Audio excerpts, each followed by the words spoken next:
Este podcast pertenece a la red Podcast SN.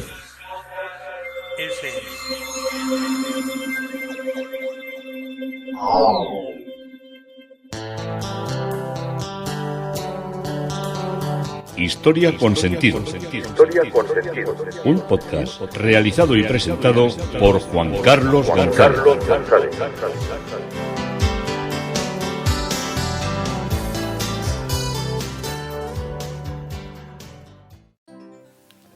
Un saludo a cuantas personas se acercan a través de las redes sociales, de Facebook, de Twitter, de mi página web Historia con Sentido y de la red de Podcast SM. Yo soy Juan Carlos González y un día más encantado de poderos acercar un espacio de la historia. Hoy el tema propuesto es con Carmona, indudablemente con Luis Salvador Carmona, por Madrid. Vamos a recorrer distintas obras que él realizó en esta ciudad tan importante en lo que fue la hora de la producción artística de los talleres del final del barroco y del rococó, y que tan buenos momentos espero que nos haga pasar y nos pueda mostrar un poco una parte de la historia que es desconocida, una parte del arte que es un poco incomprendido y que muchas veces es un poco como denostado, como si fuera unas realidades, vamos a decirlo, como menos importantes, pero fueron muy importantes y dejaron una gran presencia y son, aunque nos parezca a mucha distancia, son prácticamente tres siglos y medio, que hacen que podamos todavía encontrar mucha obra que se haya valorado y que se haya conservado, que esto no es fácil. En las obras anteriores los porcentajes eran mínimos, aparte de que, como os dije el otro día, él tiene una gran producción, y entonces que esa gran producción nos hace que veamos muchas obras que nos den una idea representativa de lo que fue su creación artística. La primera vez que fui a París fue más o menos de escondidas, porque muy poca gente sabía que lo iba a hacer. Iba a un concierto de los Rolling Stones en el año 1982. Yo ya estaba podríamos decirlo, en un trabajo que no me liberaba mucho el tiempo, pero conseguí hacer una pirueta con mis amigos y decidimos irnos a París a ver el concierto, porque claro, los Rolling Stones, entonces Mick Jagger era un chaval, vamos, no es que no tuviera ninguna arruga, sino que era que saltaba y se ponía de cualquier manera. Así que cogimos el tren en Hendaya, como hacíamos nosotros las cosas entonces. Lo de coger un avión, eso era impensable, vamos, impensable de los impensables. Y además había que coger un expreso que iba hasta París-Austerlitz, y luego ese era un expreso que continuaba, se metía hasta Alemania. Yo creo que casi te llevaba a la frontera con Polonia, una cosa así. Bueno, ¿qué frontera con Polonia? Estamos hablando del 82, todavía estaba la República Democrática de Alemania, o sea, estaba el muro, ¿qué os digo yo? Que era ahí, lo único que te llevaría era a Berlín si te dejaban pasar. Pero bueno, tomamos el tren, siempre decimos aquí cogimos en nuestro idioma, que en algunos otros sitios donde me oís es hiriente. Y embarcamos para allí, bueno, eran un montón de horas. Ahora eso se hace en el TGV, en el tren de gran velocidad francés, que es un poco inferior al español, pero claro, lleva más años, entonces ha ganado mucho. Ahora se hace aproximadamente en unas 4 horas y media desde Hendaya, pero todavía no ha bajado a grandes ratios como suelen tener nuestros trenes, porque tienen el tramo que es desde prácticamente Hendaya hasta prácticamente que llegas a Burdeos. Es una línea que es bastante convencional. Luego ya a partir de Burdeos hasta Poitiers ya es una línea de alta velocidad muy bien hecha, donde el tren sí que corre mucho, y luego de Poitiers para adelante otra vez tienes tramos Yo os estoy hablando de cuando he andado por allí últimamente, que igual todo esto ha cambiado mucho y os estoy hablando del pasado. Lo que sí me acuerdo era que en nuestra ingenuidad, que no habíamos visto nunca una capital grande, ya cuando llegamos a Poitiers, que todavía quedaban prácticamente 2 horas y cuarto, una cosa así, bueno, 2 horas y cuarto, no, unas 2 horas para llegar a París, y ya empezamos a ver pueblos uno detrás de otro, nosotros ya pensábamos pensábamos que ya estábamos en París y que ya habíamos llegado, y todavía nos quedaba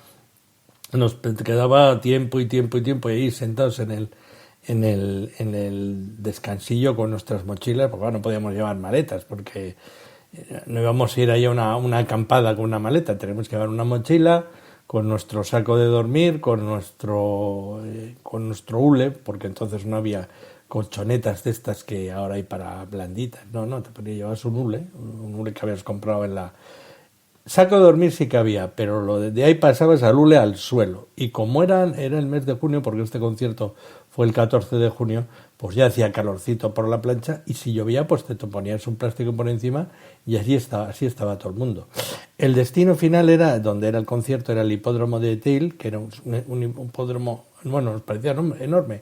Se llenó de gente, ¿eh? Era una cosa absoluta. Son 33 hectáreas. 33 hectáreas es terreno. Y lo pasamos, la verdad, francamente, aquello fue el... Bueno, yo creo que ni veíamos ya, había tanta gente que estaba en el Quinto Pino. No había televisiones, sino que lo que hacían era, unas grandes... moles de bafles puestas por distintos puntos para que oyéramos e intuíamos lo que había. Y tenían más o menos hecha una especie de grabación que repetían en todos los conciertos, y era lo que te ponían en una especie de, no voy a decir de karaoke, pero podía asemejárselo un poco. Y claro, ya que estamos allí, pues hicimos todo lo que son los recorridos, y uno de los recorridos, de los sitios que más me impresionó, fue Versalles, por la belleza de sus jardines, de sus fuentes y tal. Ya veías grande que era el palacio, pero te quedabas así ensimismado viendo todas las distancias que había de una fuente a otra fuente, y luego tan la pulcritud y la estética del jardín francés, que eso es una cosa exagerada. Parece que han cortado las hierbecitas con una tijera de hacer manicura. Es una cosa increíble lo bien que tienen estos franceses las cosas.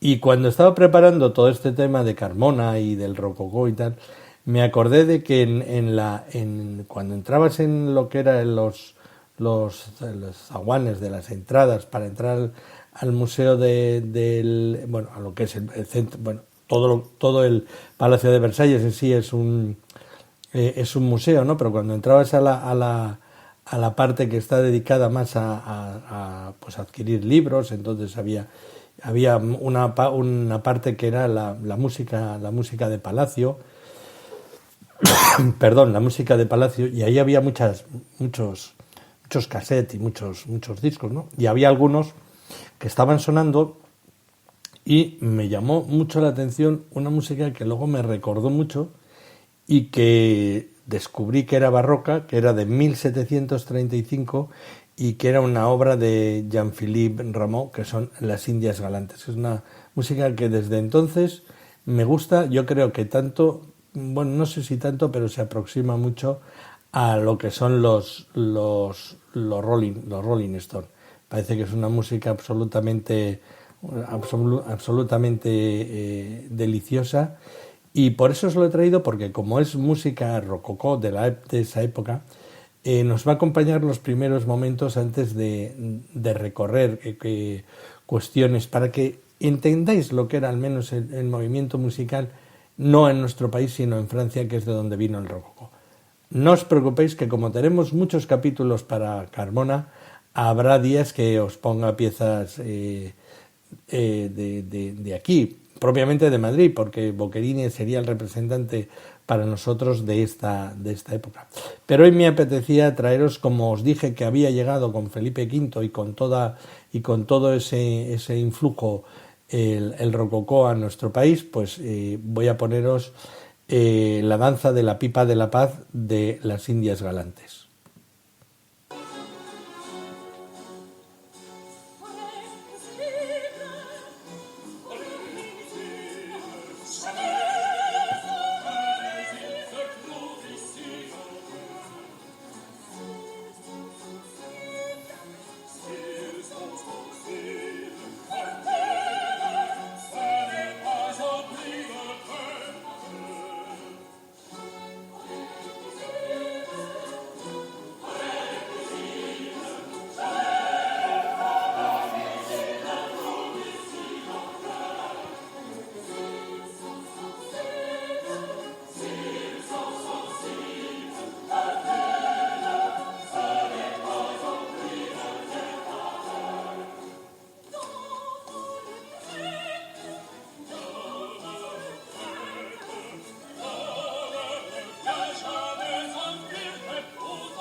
Bueno, pues hasta aquí nos ha traído la danza de la pipa de la paz de las Indias Galantes de Gameau.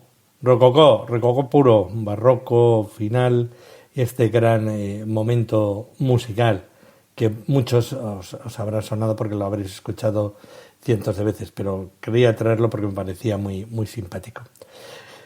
Nos habíamos quedado en el centro de Madrid, en la calle Atocha, y allí está la iglesia de San Sebastián. Y en la portada de la parroquia de San Sebastián, la que da a la calle Atocha, en una hornacina, se encuentra la imagen del santo titular, que fue obra de Luis Salvador Carmona, en piedra. Y fue objeto de numerosas burlas al producirse la redacción neoclásica frente a la recarga decorativa barroca, que era la que había estado imperando antes, y entonces plantearon, como luego se hizo, pasar de una portada churrigueresca con esta estatua arriba en la hornacina a transformarla en una estructura clásica para que tuviera ese elemento clasicista y estuviera a gusto con las épocas, que es un disparate, claro, pues cargaron una portada que sería preciosa para hacer una portada clasicista, de las cuales hay muchísimas en Madrid. Y son célebres los ripios del padre Guillermo Sales, que llevaba un seudónimo que era Salicio. Ya sabéis que a San Sebastián se le representa con un valor atado así a un árbol y le están saeteando, le están clavando las flechas. Y decía: santo de tan valor, ¿qué hacéis en tal frontispicio? Os aseguro en rigor que no ha de ser en el hospicio no pudiera estar. Como diciendo, pero qué pintas hay con todo ese lío que hay de elementos decorativos.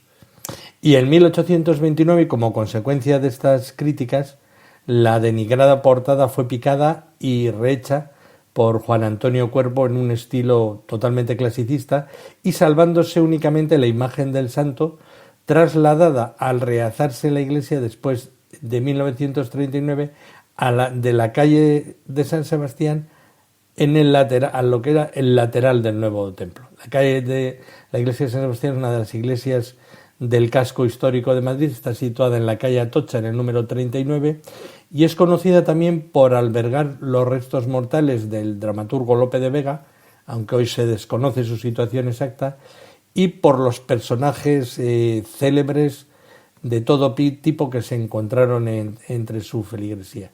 No se sabe muchas cosas porque ahí, cuando la guerra, cayó una bomba y destrozó la iglesia por la mitad, entró y hizo, y todo por dentro ya está, aunque se han llevado elementos, se han restaurado muy bien, pero todo está bastante transformado. La siguiente pieza que vamos a ver, siempre estamos en lo que es la parte antigua, por decirlo de alguna manera, de Madrid, es el Cristo de la Fe y del Perdón, que está en la Basílica Pontificia de San Miguel. La Basílica Pontificia de San Miguel en Madrid es un edificio barroco que fue proyectado por Santiago Giacomo Bonavía, que vivió entre 1700 y 1760, y fue construido entre 1739 y 1745. Coincide plenamente con la producción artística de Luis Salvador Carmona. Conocido antes de 1892 como la iglesia de San Justo y San Pastor. Y la planta de este templo se basa en un juego de estructuras centrales de concentración sobre un plano que despierta un estado de inestabilidad, promovida también por una especie de tensión cóncava convexa de las superficies. Y entre las tallas más notables de la Basílica Pontificia de San Miguel, pues se encuentra una imagen que es el Cristo de la Fe y del Perdón, obra de nuestro escultor, de Luis Salvador Carmona, que tiene mucha fama porque sale de procesión cada Domingo de Ramos, la primera de todas que desfila en lo que es la Semana Santa madrileña. La actual basílica es una de las iglesias más hermosas de Madrid y es un monumento nacional y se eleva sobre el solar de una antigua parroquia de los Santos Justo y Pastor, que por eso se denominaba así, que fue ya derribada a finales del siglo XVII para construir esta. Se trata de una creación, como os digo, de una creación del mejor barroco italiano del siglo XVIII y edificada por el impulso de la reina Isabel de Farnesio, cuando su hijo Luis Antonio de Borbón, hermano del rey Carlos III, era arzobispo de Toledo, diócesis que incluía entonces a Madrid. Y se comenzó a construir en 1739 y se terminó hacia 1746. Y la propuesta innovadora y llena de sorpresas de sus arquitectos italianos contrasta con una estructura más habitual de lo que es nuestro barroco madrileño, por dentro mucho más sobrio y previsible, y que había concentrado la decoración en sus fachadas en las elaboradas portadas.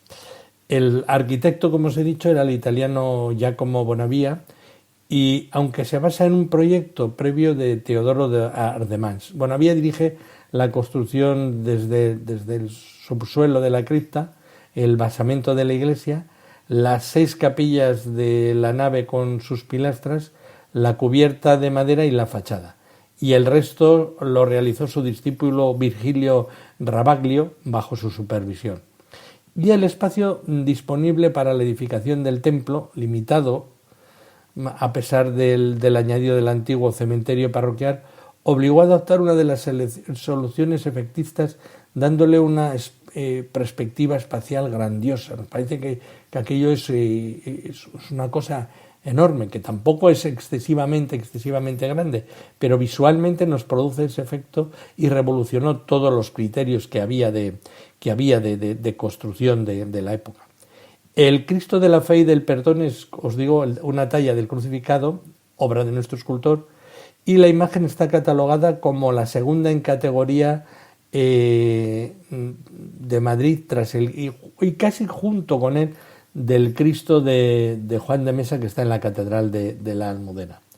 Son los años en que la escultura española comienza a mostrar preferencia por temas amables y familiares como los relacionados con la infancia de Jesús y con la Virgen, que es de los que vamos a ver mucho, pero también sin abandonar las dramáticas representaciones que habían sido características del siglo XVII, de todo lo que eran los coletazos de la Contrarreforma, martirio, ascetismo, penitencia, aunque al adaptarlas al nuevo lenguaje modifican lo que es la fuerza expresiva.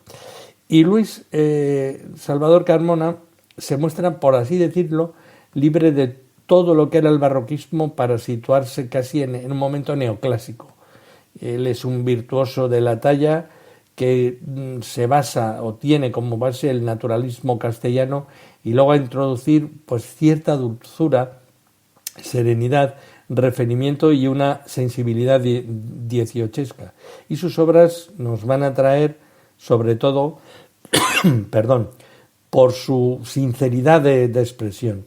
Y en su último periodo evoluciona hacia una estética academicista de mayor frialdad formal y de concepción más expresiva.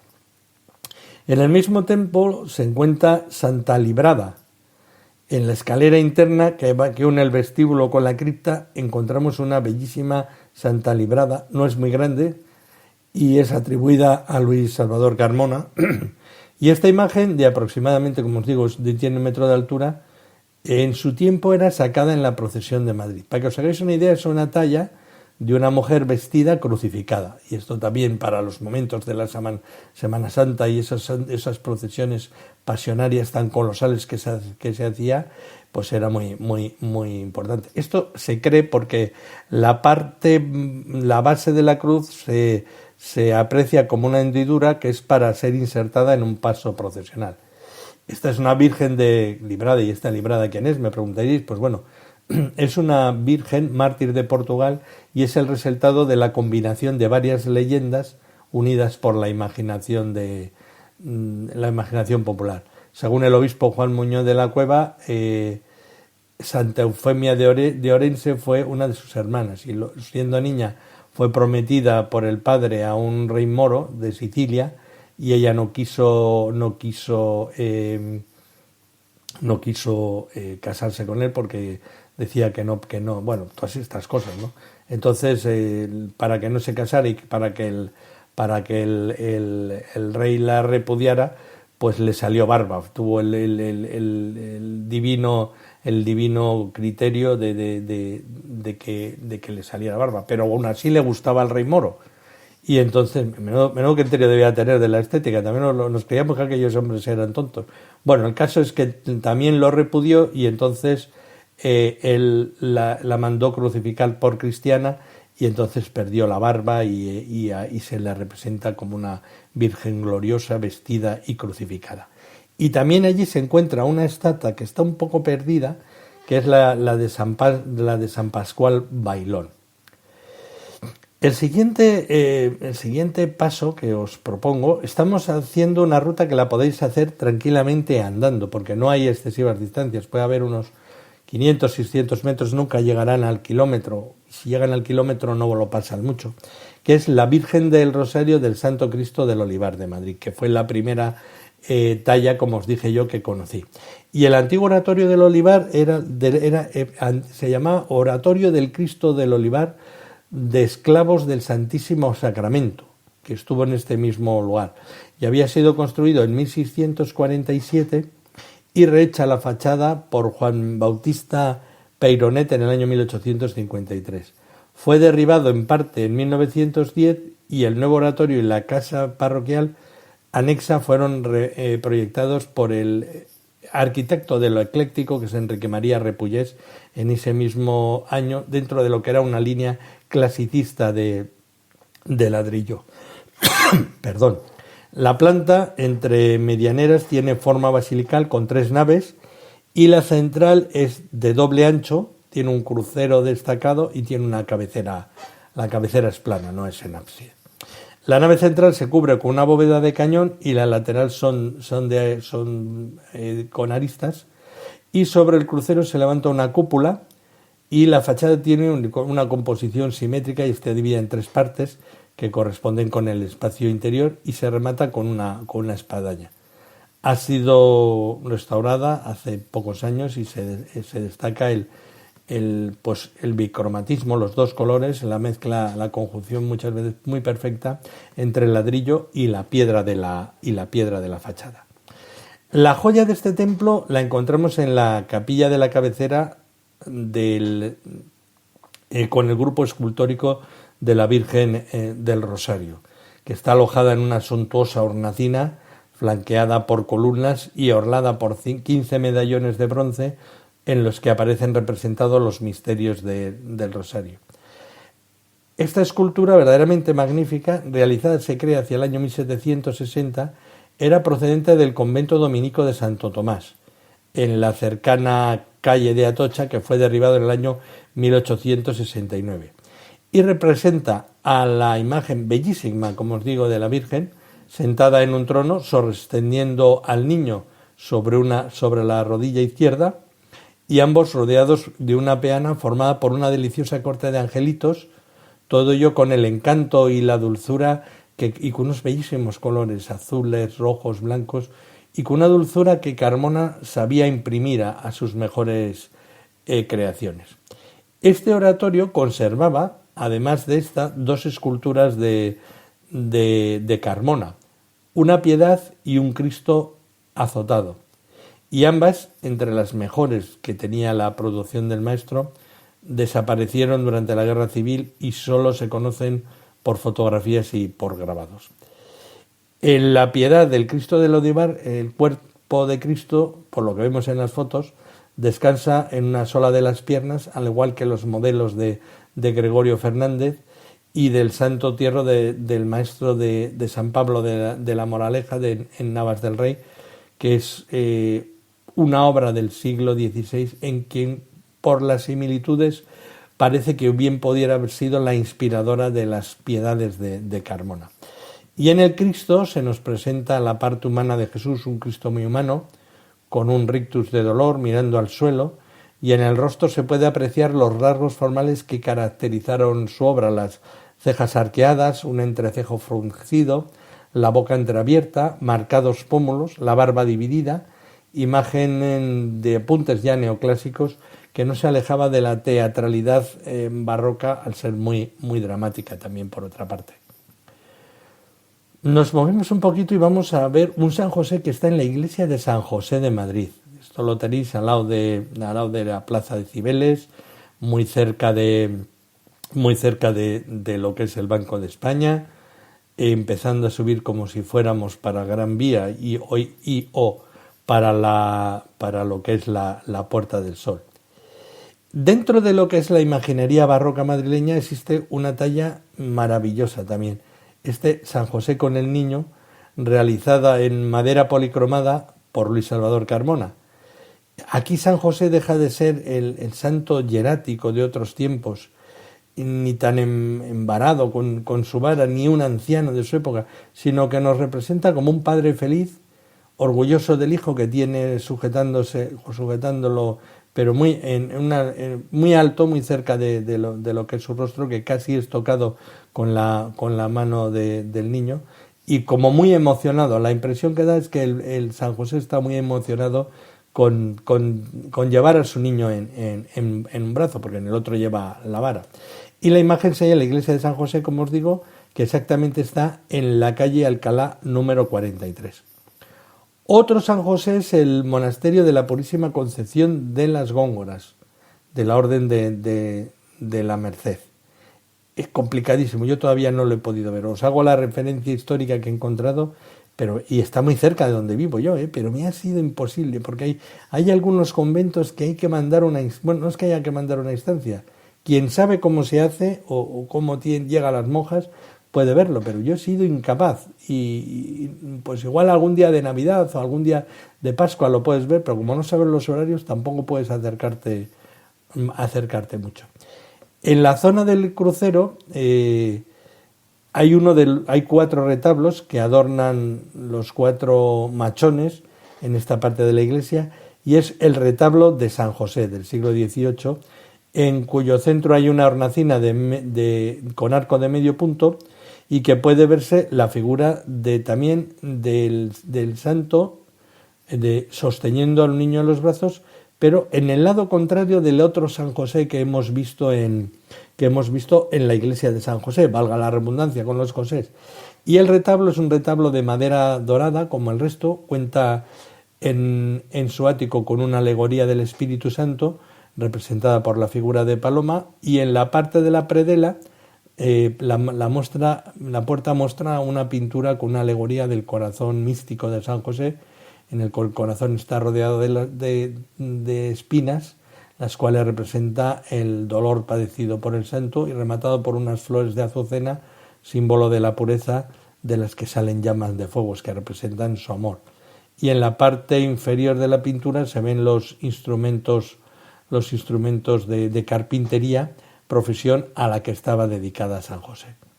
En los orígenes del convento se encuentran en el beaterio de Mercedarias Descalzas, que en el año 1626 fundó doña María de Mendoza, hija de los embajadores de Portugal, junto al hoy desaparecido convento de Santa Bárbara, que está relativamente cercano. Probablemente los tapiales de ambos conventos pudieran estar hasta pegados.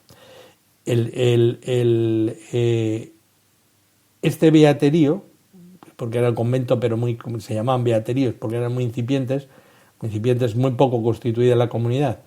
Al estar situado en una hondonada se inundaba con frecuencia, así que hicieron que se trasladara a donde está exactamente situado hoy. Era 200 metros a la distancia que estaba, tampoco pensáis que hicieron unos traslados grandes, y el traslado definitivo y las capitulaciones y todo lo que es la cuestión ya definitiva se hace el 24 de noviembre de 1662, y es entonces cuando aparece como patrono, en representación de Felipe IV, el caballero de la Orden de Alcántara, don Juan Felipe Jiménez de Góngora, que era ministro del Consejo de Castilla, miembro de la Cámara del Rey, gobernador de la Real Hacienda, de la Contaduría Mayor y de sus tribunales, quien encarga el diseño del convento a Fray Manuel de San Juan Bautista y Villarreal. Y como curiosidad hay que reseñar que es a este caballero a quien las religiosas deben el nombre de las góngoras, porque de la tradición le llamaban las góngoras, pero por este ministro, lo cual dio lugar al actual nombre de la calle, Luis de Góngora, al confundirlo con algún regidor madrileño con el poeta y dramaturgo cordobés Luis de Góngora y Argote. Confundían un Luis de Góngora con el otro Luis de Góngora. Y hasta aquí nos ha traído con Carmona por Madrid, y todavía nos quedan abundantes cosas para recorrer con él, pero tampoco puedo saturaros con muchas y muchas y muchas piezas, sino que vamos a ir recorriendo todo lo que es nuestra ciudad y luego todo lo que son los innumerables e interesantes templos que vamos a visitar, pues los vamos a recorrer con una pausada calma y enterándonos e intentándonos enterar de en qué iglesias están, cómo son y por qué las estamos visitando. Esto es Historia con Sentido. Yo soy Juan Carlos González y un día más encantado de haberos podido acercar esta parte de la historia.